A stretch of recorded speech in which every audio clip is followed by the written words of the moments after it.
Հարգելի հայրենակիցներ, մի քանի օր է, ինչ մեր բոլորի ուշադրության կենտրոնում է նախագահ Սերժ Սարգսյանի ուղիղ եթերում արված զրույցը։ 7 ժամ խոսվեց հայրենիքի, պետության մասին, մեր հաղթանակների, մաքարոնների, դժվարությունների մասին, սայթակումների մասին, ու ամենակարևորը խոսվեց նաև հնարավորությունների վերականգնման մասին։ Մեր հասարակությունը շատ առողջ քննարկում է, համաձայնվում, վիճում, մտորում այս ամենի շուրջ, եւ սա շատ նորմալ է, հենց այսպես էլ պիտի լիներ։ Բայց այս ամենը ունի նաև իր անառողջ կողմը,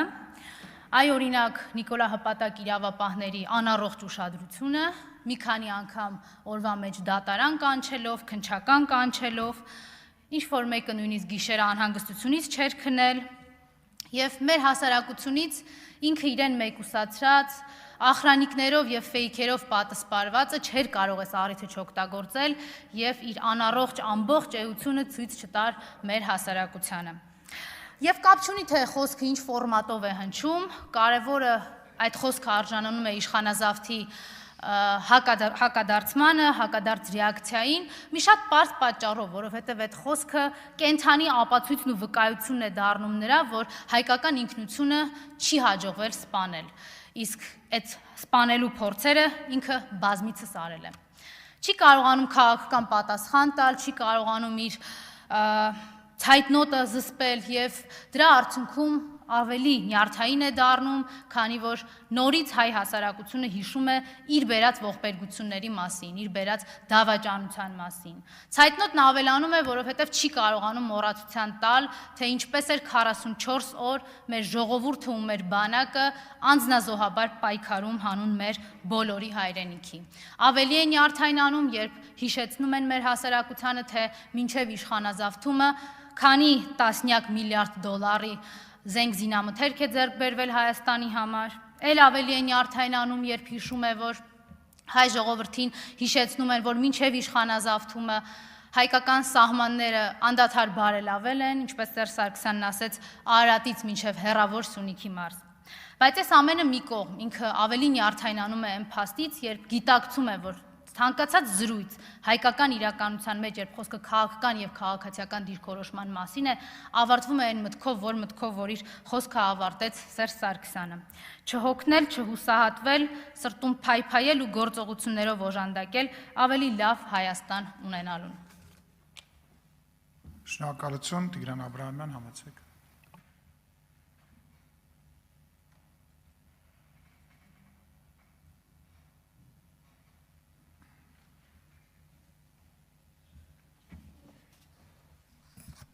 Հարգելի հայրենակիցներ, 44-օրյա պատերազմի ծանր հետևանքները նոյեմբերի 9-ի եռակողմ հայտարարությամբ կամ Վաշինգտոնյան պայմանավորություններով չեն սահմանափակվելու։ Դրանք տասնյակներով ծանր ազդեցություն են թողնելու մեր երկրի բնականոն ընթացքի, նրա շուրջ ձևավորվող անվտանգության միջավայրի, ինքնիշխանության եւ տարածաշրջանում Հայաստանի տեղի եւ դերի վրա։ Հայաստանը կհաղթարի այս ընթացքը միայն այն դեպքում, եթե պատերազմին նախորդած բուն պատերազմի եւ դրան հաջորդած ժամանակահատվածի դիվանագիտական, ռազմական, քաղաքական պայմանավորվածություններն ու դրվագները մանրամասն վերլուծվեն ու հանրայնացվեն, իսկ մեղավորները պատասխանատվության ենթարկվեն։ Հասկանալի է, որ դա գործող ռեժիմի իշխանավարման ընթացքում անհնար է, ու դա պայմանավորված է ոչ միայն այս իշխանության իրավիճակի բերումով ստանձնած կարգավիճակով, այլ նաև նրանով այս 5 տարիների իրադարձությունները ցույց են տվել, որ կառավարչի միակ նպատակը փաստերի ու իրական գործընթացների սվաղումն է ու պատերազմի ողբերգական ելք ըստ քաղաքական նպատակադրությամբ օգտագործումը։ Պատերազմից 5 տարի անց պարտության գլխավոր պատասխանատուները ոչ թե բանտում են, այլ հոխորտում են, սպառնում են, շանտաժ են ենթարկում սեփական հասարակությանը եւ որպես օրակարգ դիտարկում ոչ թե պատերազմի հանգամանքների պարզումն ու դրանից բխող իրավական գործընթացները, այլ իշխանության երկարաձգումը։ Այս շղթայական պարտությունները մեր երկրին բերել եւ կանգնեցել են մի կետում, որտեղ բոլոր ընտրությունները պատի եւ վատթարագույնի մեջ են։ Հայաստանի իշխանությունն իրականում շարժում է կախյալ Հայաստանի կոնցեպտով, որտեղ առաջնայինը ոչ թե երկրի պետական եւ ազգային շահերն են, այլ նեղ կուսակցականը։ Գործող կառավարչին այլևս հետաքրքիր չէ սեփական երկրի ինքնիշխանությունը, տարածքային ամբողջականությունն ու քաղաքացիների անվտանգությունը, որովհետև դա անորոշ հեռանկարով արդեն արտապատվիրակված է երրորդ կողմին եւ որում ինքն ունի բացառապես լուր լսելու եւ կատարելու գործառույթ։ Շնորհակալ եմ ազգային ժողովի մեծարգո նախագահ, նախ Տիկին Մկրտչյանին ուզում եմ առաջարկել, որ ինքը շարունակի Աշոտյան եղած Աշոտյանի հետ տեսահոլովակներ նկարել, երգելով եւ տարածել, որովհետեւ դա իր մոտ ավելի լուրջ է ստացվում, քան քաղաքական ելույթներ ունենալը։ Իսկ հիմա անցնեմ բուն թեմային։ Հարգելի հայրենակիցներ, ես երբ մոտենում եմ այս ամբիոնին, արդեն ավանդույթ է դարձել եւ բոլորս հասկանում ենք, որ ես Գյումրիից եմ խոսելու եւ այսօր մի զավեշտալի իրադարձություն տեղի ունեցավ Գյումրիում, հերթական զավեշտալի իրադարձությունը։ Ինչպես գիտենք, այսօր Գյումրիում տեղի էր ունենալու հերթական ավագանու նիստը, որը քվորում չլինելու պատճառով չկայացավ, բայց առիթից օգտվելով ենթադրյալ կաշառակեր Վարդանիկի փաստաբան Զարուհի Փոստանջյանը, օգտագործելով Գյումրու քաղաքական թիվ 1 ամբիոնը, սկսեց Վարդան Ղուկասյանին ներկայացնել որպես քաղբանտարկյալ, իդեպ 30 րոպե շարունակ, խոսեց նրա առողջական վիճակից, խոսեց քրեակատարողական հիմնարկի պայմաններից եւ այլն եւ այլն։ Ես ցավով եմ արձանագրում, որ իրեն փաստաբան հռչակած տիկինը իրավաբանական գիտելիքներ ունենալով հանդերձ չի գիտակցում, որ Գյումրու համայնքապետարանի ամբիոնը քաղաքական ամբիոն է եւ բացառապես քաղաքական ելույթների եւ համայնքին վերաբերող հարցերի քննարկման հարթակ է եւ ես կոչ եմ անում իր իրավական ոլորտում իր հետ գործող գործընկերներին մի հատ վերանայել փաստաբան Կոչեցյալի վարքագիծը։ Իդեպ Տիկին Փոստանջյանը 30 րոպե շարունակ փորձեց այդ ամբիոնից ներկայացնել, որ Վարդանիկի հետ տեղի ունեցածը քաղաքական հաշվեհարդար է եւ որ վերջինս ապօրինի է կալանավորված, եւս մեկ անգամ, ինչպես բոլոր հնարավոր առիթների դեպքում, ես ուզում եմ այդ տիկնոջը եւ ոչ միայն այդ տիկնոջը, իր նման մտածող եւ մտքեր արտահայտող մարդկանց եւս մեկ անգամ նշել, որ եթե քաղաքացիական պայմանագիր կուսակցությունը որևէ քաղաքական հաշվեհարդար տեսնելու ձեռագիր ունենար, ապա այդտեղ ամիսներ շարունակ Վարդան Ղուկասյան անուն ազգանունով ենթադրյալ կաշառակերը նստած չէր լինի համայնքապետի աթոռին եւ դրա փոխարեն Գյումրին կղեկավարեր մեր թեկնածուն Սարիկ Մինասյանը, ով իսկապես վայելում է գյումրեցու սերն ու վստահությունը։ Մի բանի համար եմ ափսոսում, որ Տիկին Փոստանջյանը նշեց, որ ինքը միջնորդություն է ներկայացրել դատարան, որպիսի Վարդան Ղուկասյանին տեղափոխեն Գևորգ Աջապահյանի խուծ, բայց դատարանի կողմից միջնորդությունը մերժվել է։ Ես շատ ափսոսում եմ դրա համար, որովհետև երկու ենթադրյալ, մեկը ենթադրյալ, մյուսը արդեն վճռով հանցագործները իրար հետ շատ խոսելու բան կունենային եւ միգուցե Աջապահյանի աղոթքներով վերականգնվեր Վարդան Ղուկասյանի առողջական վիճակը, որը վերջին օրերին փորձում են շատ շահարկել։ Շնորհակալ եմ։ Մի քանի օր առաջ Ռոբերտ Քոչարյանը կրկին հարցազրույց տվեց իր 5-րդ ալիք հեռուստաընկերությանը եւ նա ասում է, որ 2018-ից 2020 թվականներին տպավորություն է ունեցել, որ Հայաստանի իշխանությունները վարչապետ Նիկոլ Փաշինյանը ամեն ինչ անում էին, որպեսզի Ադրբեջանի հետ պատերազմ հրահրեն։ Սա բառացի մեջբերում է։ Քոչարյանը նաև ասում է, որ Նիկոլ Փաշինյանը Ղարաբաղյան հարցում բանակցություններ իր սեփական կետից սկսելու խնդիր է դրել, մոտ 30 տարվա բանակցային ժառանգությունը ջնջել է։ Քոչարյանը նաև պնդում է, որ պատերազմից խուսափելու հնարավորություն կար, բայց հարգելի գործընկերներ, ես ձեր ուշադրությունը հետևյալ հանգամանքի վրա եմ հրավիրում։ Իրականում ով է Քոչարյանի եւ նրա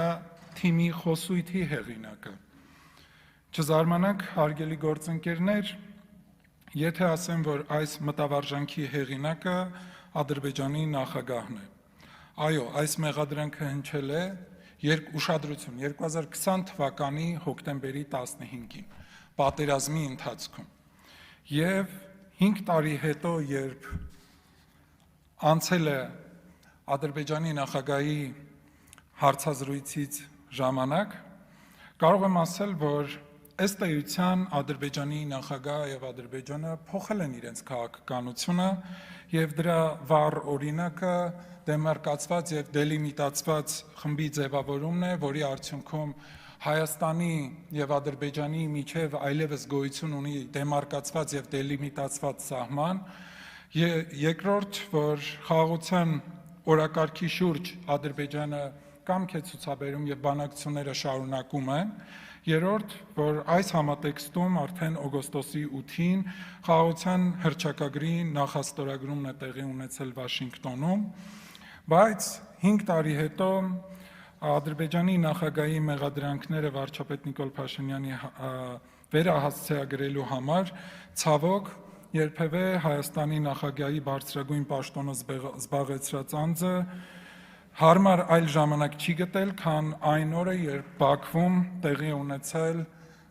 տեղի ունեցել ռազմական շքերթ։ Եվ իդեպ նրա հաջորդն էլ ոդքասթի 7-ժամյա մենախոսության օր էր ընտրել նոյեմբերի 7-ը։ Սա էլ լավագույն ցանկության դեպքում պատահականություն դժվար է համարել, ահա Հայաստանի երկու նախագահների բարոյալ լքվածության ապացույցը կրկնել 5 տարի առաջվա խոսույթը Ադրբեջանի նախագահի Հայաստանի Հանրապետության քաղաքացու համար դժվար օրով նրան կրկին սպառնալ եւ իհարկե կատարել երրորդ երկրի հրահանգը ցավալի է, բայց փաստ, բայց այն թեզերը, որոնք մեր քաղաքական ընդդիմությունը մեջ է բերում, դրանք սպանված են եւ սպանված են Հայաստանի Հանրապետության ժողովրդի կողմից։ Շնորհակալություն։ Սիրելի հայրենակիցներ, նախագահ Սարգսյանի մասնակցության ոդքասթի արձագանքների ժամանակ Փաշինյանի մի քանի կետին պիտի անդրադառնամ։ Մասնավորապես ինքը որի-որ անգամ ասեց, որ Լեռնային Ղարաբաղի հակամարտությունը թոք էր Հայաստանի Հանրապետության վրա։ Հələ մի հատ էլ չբավարարվեց դրանով, որոշեց ռուսերեն գրի «Կառոտկի պավադոկ»։ Հիմա ես մի հարց ունեմ։ Լավ երկար էր, հա, այդ «Կառոտկի պավադոկը», որ այդ դրա արկայության պարագայում մենք սեպա ենք ստորագրում, որը մինչ օրս դուք փորձում եք իրագործել ու առանձնապես դա ձեր մոտ չի ստացվում։ Հետո ինքը ասեց ժողովրդի իրավունքները, պատմական արդարության վերագործարկումը, վերականգնումը նույնպես թոք էին, բայց խնդիրը կայանում է նրանում, որ դրանք երկուսն էլ ձեր բանակցային տերմիններն են։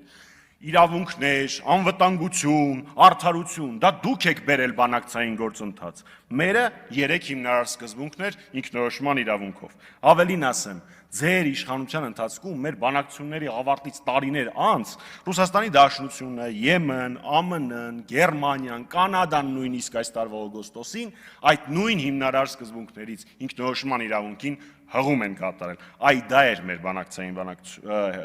ժառանգությունը։ Ավելին ասեմ, մեր բանակցային ժառանգության մասին խոսել է թե Ադրբեջանից 2 անգամ նշելով, որ եթե բանակցությունների հունով գնար, ապա թե Լաչինն ու Քելբաջարը եւ թե իրենց ստիպում են ճանաչել Արցախի անկախությունը եւ թե երկրորդը դրա մասին Փաշինյանն է ինքը ասել գաղտնալսման ընթացքում ասել է որ Ադրբեջանը համակերպվել է որ Լեռնային Ղարաբաղը Արցախը Ադրբեջանի կազմում չի լինելու անդրադառնանք մեկ այլ կարևոր կետի վերջերս մամուլում տարածվեց մի տեղեկատվություն որ Փաշինյանը 18 թվականին խոստացել է կարգավորել գործընթացը իսկ 19-ին ասել է որ իրեն կսպանեն եթե ինքը դա անի Երբ որ դա համադրում ես այն փաստի հետ, որ հոկտեմբերի 19-ին Փաշինյանը չկանգնեցրեց պատերազմը, չարեց անհրաժեշտը պատերազմը կանգնացնելու համար, հետո էլ պատճառաբանեց, որ իրեն դավաճան կհամարեին այդ պարագայում, մենք գալիս ենք մի պարզ եզրակացության, 2 անգամ Նիկոլ Փաշինյանը մի անգամ իր կաշին, մյուս անգամ իր կաշվե աթոռը փրկելու համար մատաղ է արել մեր զինվոր տղերքի կյանքերը, ուստեղ այլ քննարկման տարբերակ չկա Վերջում անդրադառնամ 2 ԿՊԱ-կանի ելույթների։ Մեկը Ռուբինյանի այսօրվա բրիֆինգի ժամանակ ասված մտքին, որը փորձում էր մեղադրել Արցախի վերջին իշխանություններին Արցախի հանձնման մեջ մի հատ կողմնորոշվեք էլի իրար մեջ, եթե Արցախում 10 օր իշխանության եղած իշխանություններն են պատասխանատու Արցախի հանձնման համար, բա դուք որ այդ ժամանակ 5 տարի Հայաստանում իշխանություն էիք, այդ ո՞նց է որ մեղքը գցում եք նախկինների վրա։ Մի քիչ հակասություն չկա ձեր ասածների մեջ։ Երկրորդը Տիկին Պալյանի ասածը։ Տիկին Պալյան,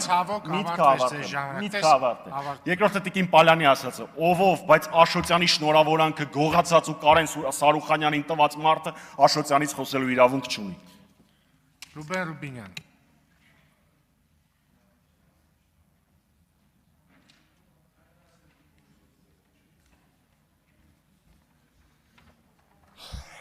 Պարոն Մամիջյան, շատ կարճ հատուկ անդրադառնամ ձեր ասածներին։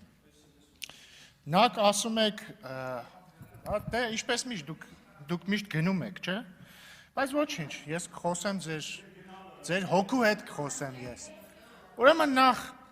պարոն Մամիջյանը ասում է, եթե դուք Լեռնային Ղարաբաղում նոր իշխանությանը, որը մի քանի օր էր իշխանությանը մեղադրում եք Լեռնային Ղարաբաղի այդ վատ ճակատագրի մեջ, բա ինչի ձեզ չեք մեղադրում։ Ես ուրիշ հակառակ տրամաբանությամբ տամ հարցը տամ։ Եթե ըստ ձեզ Լեռնային Ղարաբաղի նոր իշխանությունները ինչ անեին, նոր էին իշխանության եղել, հետևաբար իրանք պատասխանատու չեն։ Բա ինչ եք մեզ մեղադրում, ձեր 30 տարի կառավարելուց հետո մենք 1.5 տարի ենք իշխանության։ Ինչ եք մեզ մեղադրում 44 օրյա պատերազմի հետ կապված որևէ բանի հետ։ Երկրորդը, եկեք կողմնորոշվենք, էլի, Ադրբեջանի արտգործ նախարարների ասածները Հայաստանի ներքաղաքական դաշտում օգտագործելը նորմալ պրակտիկա է, թե չէ, որտեղ եթե պարզվի որ նորմալ պրակտիկա է, հիմա ես էլ կարող եմ մեջբերել Ադրբեջանի նախկին արտգործ նախարարի ասածը, որ ասաց, որ Ադրբեջանը հասկացավ, որ պետք է պատերազմ, որ այսինքն խաղաղ ճանապարհով խնդիրը չի լուծվի եւ պետք է խնդիրը պատերազմով լուծել Ռամբույեի հանդիպումից հետո 2004 թվական, եթե չեմ սխալվում, կամ ասեց, որ այդ ժամանակ Ռոբերտ Քոչարյանը Ալիևի այդ հանդիպման ընթացքում ասել է կներեք, ես պիտի զուգարան գնամ եւ փախելա։ Բայց ես աննորմալ չեմ դա բերեմ մեր ներքաղաքական դաշտում որպես փաստարկ օգտագործեմ, որտեղ ես չգիտեմ ինքը ճիշտ է ասում թե սուտ է ասում, որտեղ այլ երկրի ներկայացուցիչ է, որը այսքան տարի թշնամության մեջ է մեր այդտեղը։ Ես ինչ բռնեմ իրանց ասածները բերեմ այդտեղ որպես փաստարկ ներկայացնեմ։ Եվ բան նույնիսկ եթե ճիշտ է կապ չունի, ես ոնց կարող եմ ինչ Ադրբեջանի, որևէ պաշտոնյայի ասած օգտագործեմ իմ համակարգացու է, նույնիսկ եթե այդ համակարգացին ոչ բարով Ռոբերտ Քոչարյանն է կամ Սերժ Սարգսյանն է։ Այ քեզ բան։ Հաջորդը բան թոկերի եւ կարոտկի պավադոկների մասին։ Պարոն Մամիջյանը, որը նոր դուրս եկավ դալիճից, ենթադրաբար արդեն իր կաբինետ է հասնում, զուտ աշխարհագրորեն, որ ես մտածում եմ, իր կաբինետ պետք է հասնելուց լինի, հուսով եմ արդեն ռադիոն կմիացնի եւ կլսի։ Ասում է, բա ո՞նց ենք ստեպ ստորագրել։ Իսկ ինչի եք ստեպ ստորագրել։ Կարող է, որովհետեւ չկարողացաք ասոցիացիան համաձայնագիր ստորագրեք Եվրամիության հետ, որովհետեւ Սերժ Սարգսյանին մի օր, ասենք 2013 թվականի սեպտեմբերին, կանչեցին, ասին, չէ, դու դա չես ստորագրելու, ինքն էլ ասեց, լավ։ Թարգմանաբար եմ լավ ասում, էլի, այլ լեզվով ասես։ Կարող է դա պատճառը։ Նես որ ես խորհուրդ եմ տալիս ընդհանրապես ելույթ ունենալուց առաջ մի փոքր մտածել, շնորհակալություն։ Ելույթ ունենալուց առաջ մտածելով ասեմ, Ադրբեջանը ոչ թե եղել է թշնամական, այլ հիմա էլ է թշնամական, որովհետև բարեկամ երկիրը հարևանի տարածքում օկուպացիոն զորքեր չէր պայի եւ տարածք չէր օկուպացնի։ Սիրելի հայրենակիցներ, Հայաստանի իշխանությունները չեն ցանկանում խոսել էթնիկ զտման, այսինքն ցեղասպանության ենթարկված արցախահայերի իրենց բնորան վերադառնալու իրավունքի մասին։ Նրանք այդ հարցը համարում են փակված վկան Եվրանեստի խորհրդարանական վեաժողովում ԿՊԱ-ական պատգամավորների քվեարկությունն է։ Հիմնավորում են այն կեղծ փաստարկներով, որ եթե մենք պահանջենք արցախցիների վերադարձը, Ադրբեջանն էլ կպահանջի չակերտավոր արևմտյան ադրբեջանցիների չակերտավոր վերադարձը, չակերտավոր արևմտյան Ադրբեջան։ Հայաստանը չի պահանջում արցախցիների վերադարձը, իսկ Ադրբեջանը շարունակում է պահանջել եւ նույնիսկ խորհուրդ է տալիս Հայաստանի իշխանություններին խոսել այդ այսպես կոչված համանքի ներկայացուցիչների հետ։ Դե ակնհայտ է, որ Հայաստանն էլ չի խոսում, որովհետև կարող է իրավիճակը լարվի Ինչպես սպառնում է Ադրբեջանը, դե հիմա սպառնում են։ Նիկոլ Փաշինյանն քաղաքական մեծամասնությունը հայտարարում է, որ արցախցիները պետք է տնավորվեն Հայաստանում, սակայն ինչ են անում Հայաստանի իշխանությունները ապահովելու համար արցախահայերի արժանապատիվ կյանքը Հայաստանի Հանրապետությունում։ Ես պարբերաբար հանդիպում եմ թե արցախցիների, թե Արցախի Հանրապետության իշխանությունների հետ, վերջերս առաջարկություն եւ խնդրանք ավելի շուտ ստացել եմ վարելիքակսուկային նյութերի պայթյունից, ուրեմն տուժած ընտանիքներից 100 ստորագրություն, 200-ից ավել զոհ է եղել։ Կա վերաքննիչ դատարանի որոշում, որ այդ զոհերը պատերազմական գործողությունների հետևանքով են եղել, դա դժբախտ պատահար չի եղել։ Մարդիկ չունեն որևէ կարգավիճակ, որևէ աջակցություն Հայաստանի Հանրապետության բյուջեից չեն ստացել։ Հիմա այդ մարդիկ ինչպես պետք է ապրեն։ Մյուսները ինչպես պետք է ապրեն, բոլորս էլ հասկանում ենք, որ բնակապահովման ծրագիրը ձախողվել է, բոլորս հասկանում ենք, որ աշխատանքով ապահովման ծրագիրը ձախողվել է, վկան միջինից շատ ավելի բարձր գործազրկություն է։ Բա ինչպես ապրեն, եթե ինչպես տուն դնեն այստեղ։ Եվ վերջապես անդրադառնամ Եվրոպայի խորհրդի շրջանակներում գործող ռասիզմի եւ անհանդուրժողականության դեմ պայքարի Եվրոպական հանձնաժողովի վերջերս հրապարակած եզրակացությանը։ Մարդիկ նշում են, որ Հայաստանը չի կատարել իրենց ռեկոմենդացիան եւ բավարար չափով չի պայքարում արցախցիների դեմ խտրականությունը մեղմելու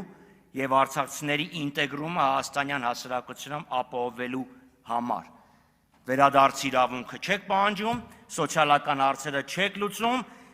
մարգինալացնում եք այդ մարդկանց, չեք օգնում, որ ինտեգրվեն Հայաստանի հասարակությանը։ Բա ձեր ուզածը ինչ է։ Պատասխանը գալիս է ինքնաբերաբար, որ արցախցիները լքեն Հայաստանի Հանրապետությունը։ Չկա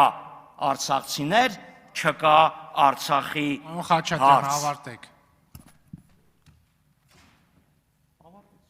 Շնորհակալություն։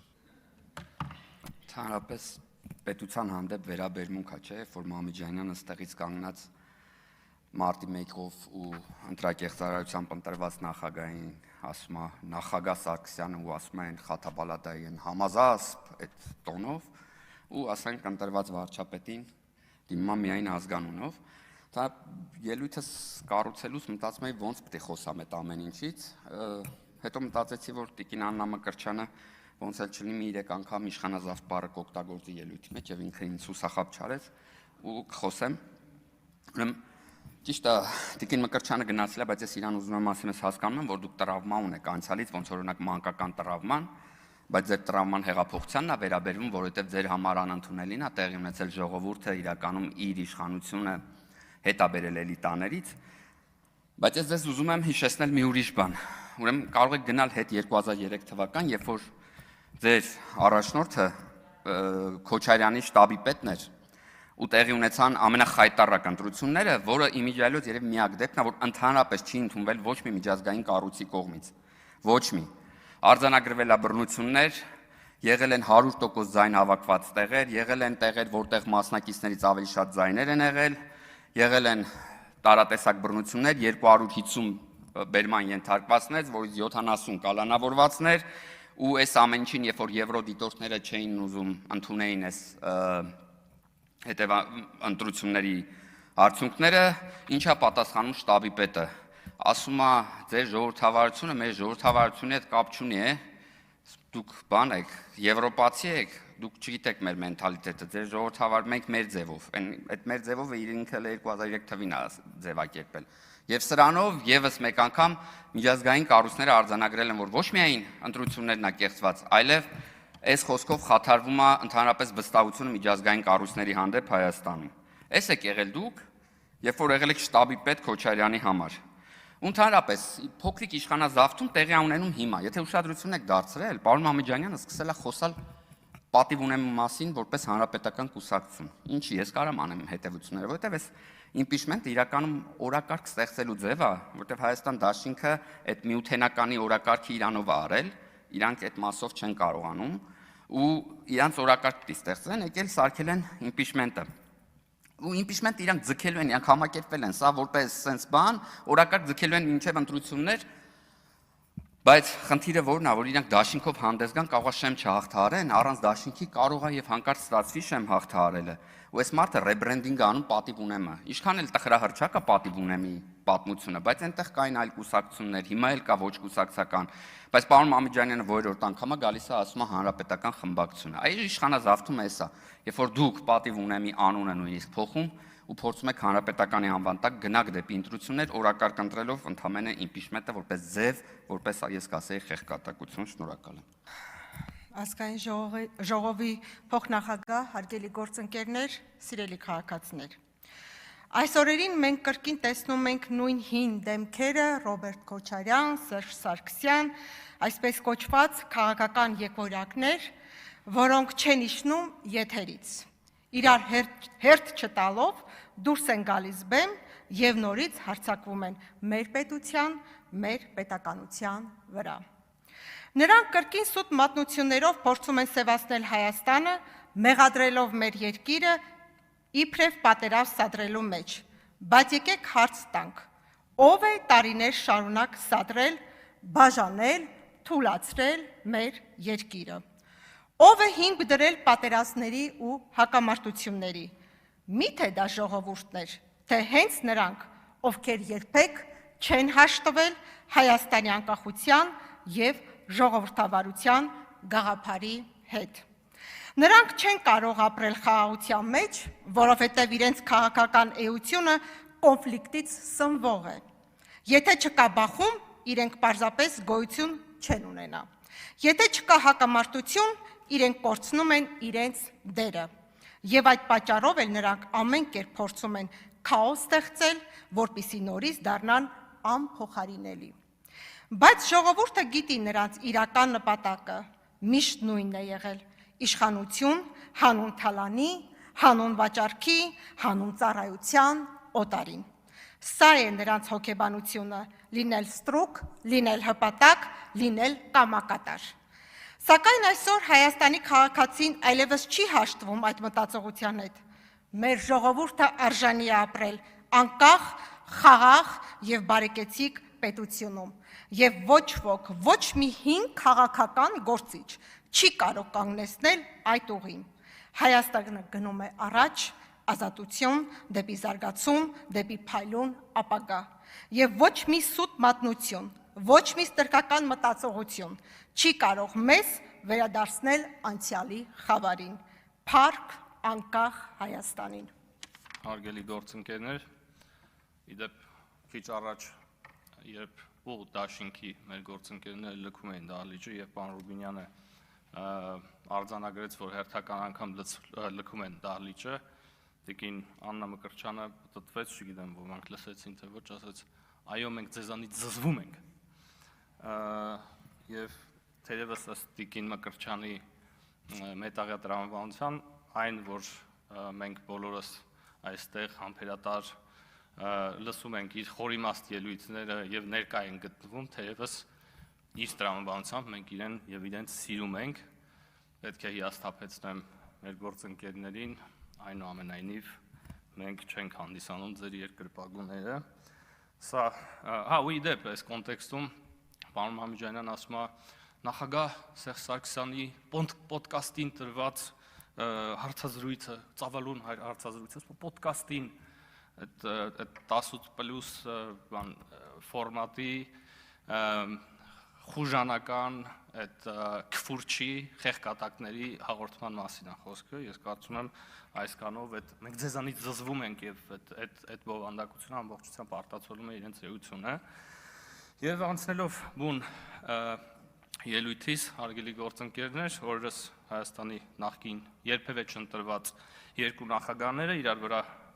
ծավալուն հարցազրույցներ տվեցին իրենց սեփական պրոպագանդիստներին լսելով միայն իրենց ցանկալի հարցերը, դրանք լի էին արդեն 5 տարի շարունակ կրկնվող ստահոդ մեղադրանքներով ուղղված ժողովրդի կողմից ընտրված իշխանության եւ այլ մանիպուլյացիաներով, ցավոք ժամանակը չի հերիքի դրանց անդրադառնալ բոլորին եւ թերևս Սերժ Սարգսյանի մասով իր դպրոցաշինության եւ կոռուպցիայի համեմատականները ամբողջությամբ ամփոփում են այդ 7 ժամանոց ծավալուն մենախոսությունը։ Ես կանադառնամ Ռոբերտ Քոչարյանի ուրեմն հարցազրույցից մի դրվագի, ընդհանրապես մի հատված, 1 ժամ տևացող հարցազրույցից, որտեղ վերջինս ընդհանրապես մեկ բան է ասում, որ իրականությանը համապատասխանում է, այն է, որ Հայաստանի անվտանգությունը այդ թվում կախված է զարգացած եւ արդիական բանակով եւ որ մենք պետք է մեծագույն ռեսուրսներ ուղղենք այս ուղղությամբ եւ բանակը պետք է հզորացնենք եւ արդիականացնենք եւ այստեղ հարց է առաջանում ընդհանրապես երեսպաշտության այս մակարդակը པարզ չի երբ իր առաստաղին կհասնի այսինքն այս դրա մասին խոսում է Ռոբերտ Քոչարյանը ում պաշտոնավարական տարիներին Հայաստանի եւ Ադրբեջանի ռազմական բյուջեները 5 անգամ փոխվել են հօգուտ Ադրբեջանի սիրելի հայրենակիցներ 5 անգամ եւ այս մարդը լուրջ դեմքով խոսում է զարգացած բանակի եւ արդիականացված բանակի մասին ցավոք ժամանակը չի հերիքի եւս այլ թեմաների անդրադառնալ հնարավոր առիթների դեպքում կանադառնանք շնորհակալություն պարոն Աղաջյան դուք ի պատասխան Տիկին Մկրտչյանի խոսքերին ուղված առ մեզ կամ ինձ որ ինքը զզվում է մեզնից կամ ինձնից, ասացիք, որ մենք էլ իրենց երկրպագուն չեն, բայց պետք է ասեմ, որ ես Տիկին Մկրտչյանին շատ լավ եմ վերաբերվում, ես համարում եմ, որ ինքը կրթված, բարետես երիտասարդ կին է, որը այլ պայմաններում կարող էր մեծ հաջողությունների անցնել կյանքում եւ քաղաքականության մեջ, ուղղակի Սերժ Սարգսյանը իրեն չարիքի մեջ է դաստիարակել եւ ըստ էության խավարի մեջ է պատել իր երիտասարդ հոգին, բայց պետք է իրեն ջերմություն եւ բարություն տալ եւ կարեկցանք տալ եւ ես վստահ եմ, որ ինքը կգտնի լույսի ճանապարհը։ Տիկին Հասմիկ Հակոբյան համեցեք։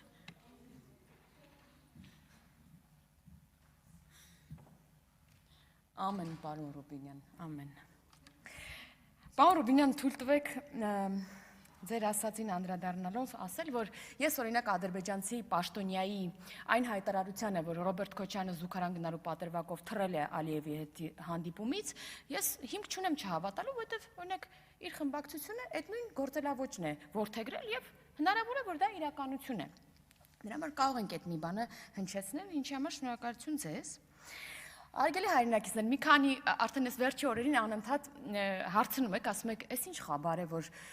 այս ընդդիմության 3 լիդերները 2 օրում անընդհատ հարցազրույցներ են տալիս։ Շատերն ասում են, կողո, ինչ որ արտահերթի թեմա կա, ակտիվացել են։ Ուզում եմ ասել, որ պատճառն այն է, որ գալիք ընտրություններում նրանք երևի պայմանավորվածություն ունեն, որ ով շատ ձայն հավաքի, իսկ իրենց ձայնը իրարից ձայն փախցնելն է, ապա նա էլ վարչապետի թեկնածուկ ունենա։ Այսինքն հիմա սրանք իրար հերթ չտալով փորձում են մեկը մյուսի աստղը ոնց որ մարեցնի եւ ավելի շատ լսարան իր վրա ուշադրություն գրավի եւ դրա համար տենց բան են անում իրար վրա հարցազրույցներ են տալիս ինչը բնավ օրինակ ինձ չի անհանգստացնում վստահ եմ որևէ գործընկերոջ չի անհանգստացնում նրանց իրարից ձայներ խլելու այս պրակտիկան մեզ այլ բան է անհանգստացնում է այդ հարցազրույցների ժամանակ Հայաստանի դեմ տված վկայությունները իրար հետևից, իրար հերթ չտալով ու հերթական անգամ։ Այ օրինակ են հայր մերը չիմացողը Հայաստանին հերթական անգամ մեղադրեց պատերազմ հրահրելու մեջ։ Այն հոպարի գանձը առհասարակ գնաց հասավ Ամերիկայի Միացյալ Նահանգներ Չեմ ասում, որ մի հատ գերիների մասին խոսակցություն չունեցավ ոչ մի բան։ Ինքն էլ ասաց, որ օրինակ Լեռնային Ղարաբաղում պարտվելուց հետո մենք իշխանությունը Ղարաբաղցիներին տեղափոխել է Հայաստան, այսինքն Ադրբեջանը ոչինչ չի արել, ոչ էթնիկ զտում, ոչ բռնի տեղահանություն, ոչինչ։ Մենք ուղղակի մեր հայրենակիցներին տեղափոխել ենք Հայաստան։ Սրանից լավ Հայաստանի դեմ բան խոսակցություն ուղղակի չի կարող լինել։ Ու տենց շատ բարի դեմքի արտահայտությամբ է դա անում։ Սերժ Սարգսյանի մասին ոչ մի նոր բան չեղավ, շատ հիասթափված եմ, նույն տպավորությունն է, միայն մեկ նորություն իմացա, որ նա այդ ժամին կարողանում է արթուն մնալ, սա միակ բացահայտումն էր երևի ամբողջ հասարակության մոտ։ Ես ուզում եմ ասել, որ այսպիսով նման հարցազրույցներ, եթե մի հատ էլ տակ միջև ընտրություններ, ապա էլ իրարից ձայն փախցնելու կարիք չի լինի, որտեղ ձայն չեք ունենա, որ իրարից ձայն փախցնեք մեր հարգելի գանձեր։ Շնորհակալություն։ Պես պատիվ ունեմ ելույթները ոնց որ Սերժի ոդկասթի լինեն։ Այդ ոդկասթի սիքուելը ոնց որ լինի, էլի։ Հերիք չի Սերժը ոդկասթ ունի, մի հատ էլ Սերժի ոդկասթն էլ իր ոդկասթը ունի։ Ոնց որ ասենք մի հատ լինում է, չէ, անիմաստ երազ ես տենում, ու մի հատ էլ այդ անիմաստ երազի մեջ անիմաստ երազ տեսնես, էլի, ու այսինքն երբ որ ես իրենց լսում եմ, ուղղակի անհասկանալի է։ Հա? Եվ պարոն Մամիջանյանն ասում է, մամուլում տեղ գտավ ու շարունակում է մի բան, որը որ ադրբեջանական մամուլում է տեղ գտել։ Խոսքը Ադրբեջանի նախագահի հարցազրույցի մասին է։ Բայց Հայկ Մամիջանյանի եթե որևէ մեկը ասենք Մարսից իջնի եւ լսի, կմտածի, որ հայկական մամուլում է տեղ գտել այն բանը, ինչի մասին որ խոսում է, այսինքն իրեն հարազատ մամուլում է դա տեղ գտել։ Ոնց կարելի է կանգնել եւ չասել գոնե մի հատ ադրբեջանական մամուլում տեղ գտավ, ըստ մամուլում տեղ գտավ եւ հղում է անում Ադրբեջանի արտաքին գործերի նախարարին, որպեսզի կարողանա ինքը իր քաղաքական մեղադրանքը կամ զրպարտությունը հիմնավորի, սա եւս հետաքրքիր նյուանս է, որը որ բացահայտում է իրենց մտածողության բանը, էլի, այդ մակարդակը։ Եվ ես նայում եմ, որ Քոչարյանի, Սերժ Սարգսյանի այս հարցազրույցները, ոդկասթները եւ այլն մարդկանց նյարդայնացնում է, անհանգստացնում է։ Ես ուզում եմ ասել, որ պետք չի նյարդայնանալ, սիրելի ժողովուրդ։ Պետք է ուղղակի նայել եւ հասկանալ, որ սա եւս ժողովրդավարության ձեռքբերումն է։ Այ որ Սերժ Սարգսյանը պատրաստ է ժամերով նստի եւ, ասենք, խոսա, Սերժ Սարգսյանը ժամերով նստի եւ խոսա։ Ո՞վ է տեսել Սերժ Սարգսյանին հոդաբաշխ միտք արտահայտելիս, երբ որ ինքը 10 տարի եղել է Հայաստանի Հանրապետության նախագահ, կամ Ռոբերտ Քոչարյանը, որ երբ որ նույնիսկ քնածա տարասխալ է անում։ Բայց ասենք ինքը հիմա, ասենք ամիսը մեկ բան հարցազրույց անում, ճեպազրույց անում։ Ինչի համար է սա։ Որովհետեւ իրենք արդեն գործում են ժողովրդավարական կառավարման համակարգում, որտեղ իրանք իրենց հույսը պիտի դնեն իրենց խոսքի վրա, որովհետեւ փողի վրա հույս դնում են չի ստացվում, կրիմինալի վրա հույս դնում են չի ստացվում, բանը սրբապիղծ տերտերների վրա հույսը դնում են չի ստացվում, ինչի վրա հույսը դնում են չի ստացվում, մտածում են դե լավ, մի հատ կարող է նաև մեր խոսքի վրա հույսը դնենք եւ խոսքի վրա էլ տեսնում ենք ոնց է ստացվում իրանց մոտ։ Եվ ամփոփելով ուզում եմ ասել, որ մենք մի քանի օր առաջ Տավուշի մարզում էինք եւ հանդիպում էինք մեր հայրենակիցների հետ եւ այնտեղ տավուշցիներից մեկը մոտեցավ ինձ այսպես կիսա շշուկով ասեց պարոն Կոնջարյան հանկարծ այդ մարդակերներին իշխանությունը չհանձնեք։ Ես ասացի, որ այդ մարդակերներին իշխանություն հանձնող կամ չհանձնողը դուք եք։ Եվ 2021 թվականին դուք արդեն այդ մարդակերներին իշխանություն չեք հանձնել եւ 2026 թվականին եւս դուք այդ մարդակերներին իշխանություն չեք հանձնելու, որովհետեւ Հայաստանի Հանրապետությունում մարդակերների իշխանությունը անշրջելիորեն ավարտված է եւ մարդակերների իշխանության պարագլուխները ուզում է ոդկասթ անեն, ուզում է գլուխ գոնձի տան, ուզում է Հանրապետության հրապարակում բալետ պարեն, իրենց իշխանությունը վերջնականապես Հայաստանի Հանրապետությունում ջախջախված է։ Ալխազ Ղազարյան։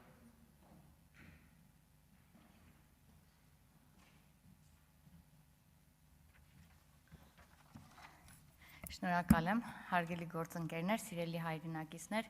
երևի կհիշեք, որ ամիսներ առաջ Խոպանից ժամանած հայտնի օլիգարխ ընդդիմադիրի փաստաբանը հայտարարեց, որ բոլոր ուղղություններով հարձակվելու են Հայաստանի վրա եւ հիմա նրանք գործնականում իրականացում են այդ խոստումը։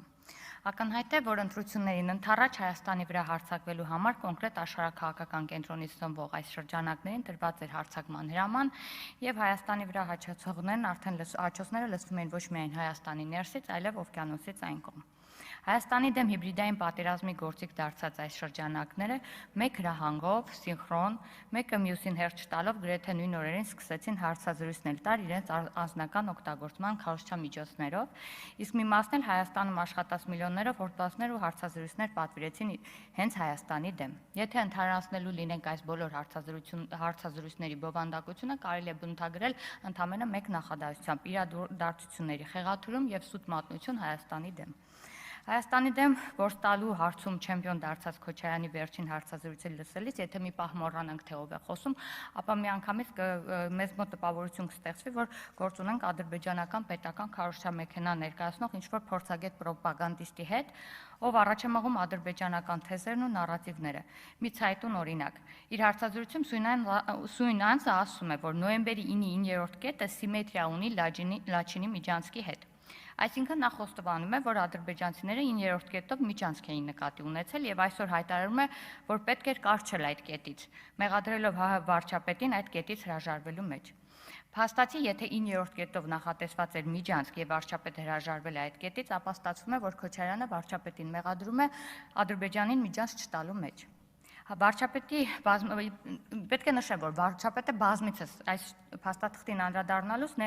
հայտարարել ու շեշտել է, որ միջանցքի եզրույթն այս փաստաթղթում օգտագործվում է բացառապես Լաչինի միջանցքի վերաբերյալ։ Ու չնայած այս ամենին, ինչու է Քոչարյանը ցանկանում կարճել մի կետից, որն իր բնորոշմամբ սիմետրիա ուներ Լաչինի միջանցքի հետ։ Պատասխանը միանշանակ է։ Տարիներ առաջ Մեղրին փոխանակելու իր դավադիր ծրագրում չհաջողած այս անձը եւ իր շրջապատը ցանկանում են Հայաստանի դեմ դավադրությունն ավարտին հասցրեն։ Նրանք կարճած են Հայաստանը հանձնելու գաղափարից, քանզի Հայաստանը քաղաքականապես, տնտեսապես, սոցիալապես եւ աշխարհագրորեն հանձնելով է, որ այս հանձնավոր խմբակները երկար տարիներ բռնազավթել եւ պահել են Հայաստանում իշխանությունը։ Եվ քանի որ մի փոքր ժամանակ ունեմ եւ ես ուզում եմ անդրադառնամ նաեւ այստեղից հնչած այսօրվա ելույթներից կոնկրետ Հատևոս Ավետիսյանի ելույթին, ով ասաց, որ Մարտունիում է եղել եւ այնտեղ